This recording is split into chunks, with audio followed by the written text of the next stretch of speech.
Welcome along, fellow Beatles fans. This time around, I'm going to tell you all about Sir Frank Crisp and why George Harrison admired him. Before I begin, please like and share the show and subscribe to my channel and hit the notification bell. Now let's begin our journey. Although we refer to him as Sir Frank Crisp, he actually did not have that title until years after he built Friar Park. You see, he was knighted in 1907, but officially became a baronet on February 5th, 1913. As you may know, in January of 1970, George Harrison bought Friar Park, which was, and still is, a Victorian neo-Gothic mansion on an estate in Henley-on-Thames. At the time, the place was really in disrepair when George Harrison purchased it, but he saw it as a remarkable project for restoration. Don't believe all the stories about how they were going to tear it down. There's actually no verification at all that something like that was going to happen. It was being used as a school, and there were some nuns living there, but it was never a monastery, it was never a nunnery, and it wasn't about to get torn down. They were simply looking to sell it because it was very expensive to take care of, and they simply did not need such a large space. And even though George Harrison was rolling in dough at the time, there were plenty of other people also who could have bought it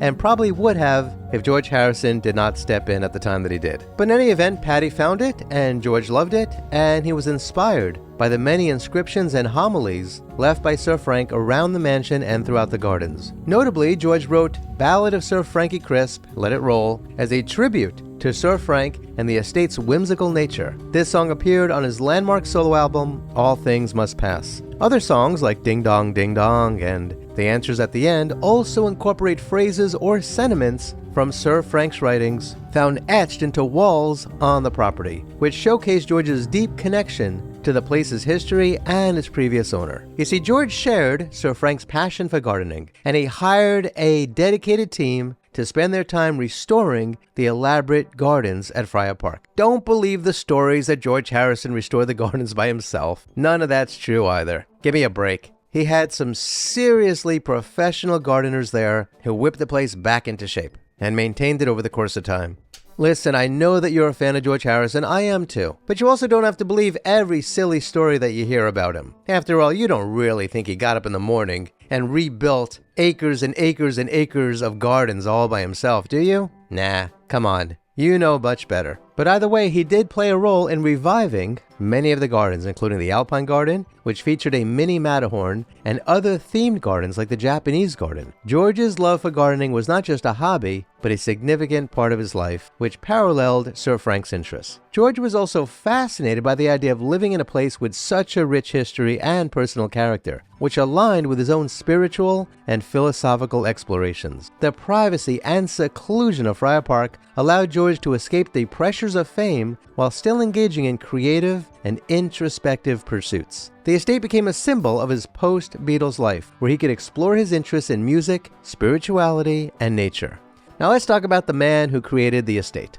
Sir Frank Crisp, first baronet, had a distinguished legal career in England. Born on October 25, 1843 in London, Sir Frank decided to pursue law at the age of 16. At the time, he was just known as Frank, and he was raised by his grandfather after his mother's early death. He was articled to a firm of solicitors, and he studied at the University of London. He received a BA in 1864 and an LLB in 1865. Sir Frank qualified as a solicitor in 1869 and quickly developed a reputation for his involvement in important commercial contracts. His clientele included foreign railroad companies and the Imperial Japanese Navy, for which he drafted significant contracts for their warships which were built by the British. Now check this out, it's actually more interesting than it seems. During this period, Japan was rapidly modernizing its military forces, including its navy, and they often looked to Western nations like Britain for technological advancements and naval vessels. You see, British shipyards were among the best in the world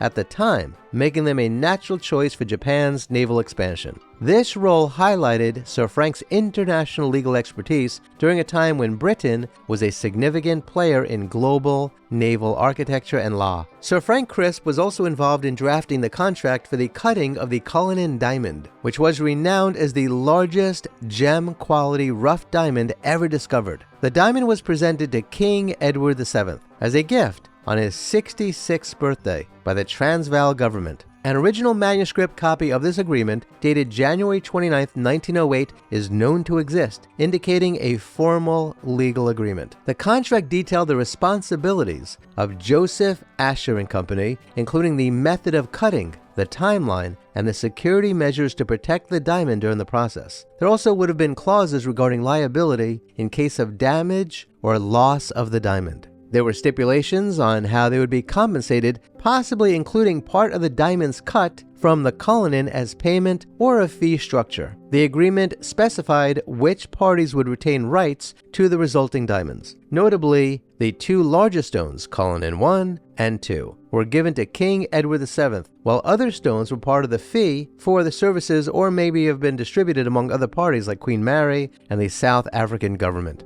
Given the diamond's immense value, the contract would have included detailed security arrangements for the transport of the diamond from England to Amsterdam and back, as well as during the cutting process. Now, the exact details of the contract might not be entirely public, but based on historical accounts and the significance of the cullinan, these elements would have been crucial for such an unprecedented task. This contract, put together by Sir Frank Crisp, facilitated one of the most famous diamond cutting operations in history, leading to the creation of several major stones now part of the British crown jewels. So, as you can see, Sir Frank Crisp was a brilliant man and he made a lot of money. In fact, he made more than half of the revenue of the law firm that he was a partner in. Now, he did have a home in London, a mansion actually, but he was known to travel between his home in London and Henley-on-Thames by train during the weekends. This was a common practice among the wealthy Victorians who maintained country estates for leisure. The train journey from London to Henley would have been relatively straightforward, considering the railway line to Henley was established in the 19th century, allowing for a convenient escape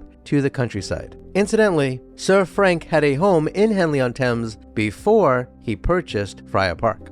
Originally known as the Microscopical Society of London, when founded in 1839, had, by the late 19th century, grown into a significant institution in the world of microscopy and related sciences, where he served as an officer and was known for his generous donations of furniture, books, and instruments. Sir Frank also had roles in the Linnean Society, serving as a treasurer from 1881 to 1906, and later as vice president. For those who don't know, by the late 19th century, the Linnean Society had become a cornerstone of British and international science, particularly in the fields of taxonomy, botany, and zoology, playing a crucial role in the scientific community's embrace of evolutionary biology and the continued documentation of Earth's natural history. Sir Frank was also actively involved with the Royal Horticultural Society, receiving the Victoria Medal in 1919. The Victorian era was a time of great interest in botany and gardening, with numerous public parks being developed and a general increase in the appreciation for nature. The RHS played a crucial role in this cultural shift, promoting both the aesthetic and the scientific aspects of gardening.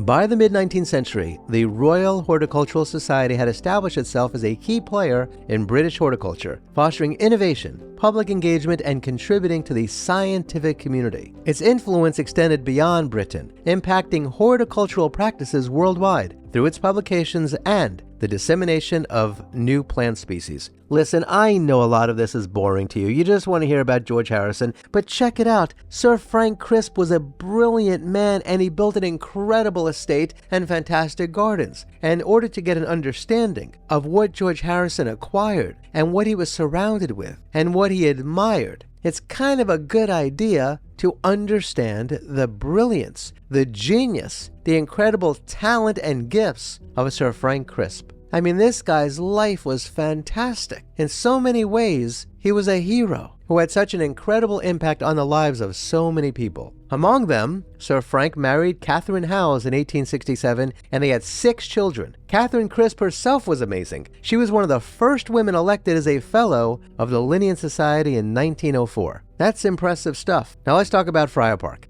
In 1889, while living in Henley-on-Thames, Sir Frank purchased land known as Friar Park and Friar's Field. These acquisitions were pivotal as he transformed the estate into one of the most eccentric and elaborate gardens of Victorian England. It was there where he built a neo-Gothic mansion, which was a testament to his wealth and eclectic tastes. The The mansion featured elements like towers and pinnacles and large tracery windows, blending French flamboyant Gothic with other architectural styles. Sir Frank was also deeply passionate about gardening. He transformed the estate into a weekend retreat, significantly expanding and redesigning the gardens over 2 decades. Friar Park was not just a home, but a testament to Sir Frank's sense of humor and love for the fantastical. In his extensive gardens, he developed an alpine rock garden with a sandstone replica of the Matterhorn, known for its 4 acres of size and over 4,000 varieties of alpine plants.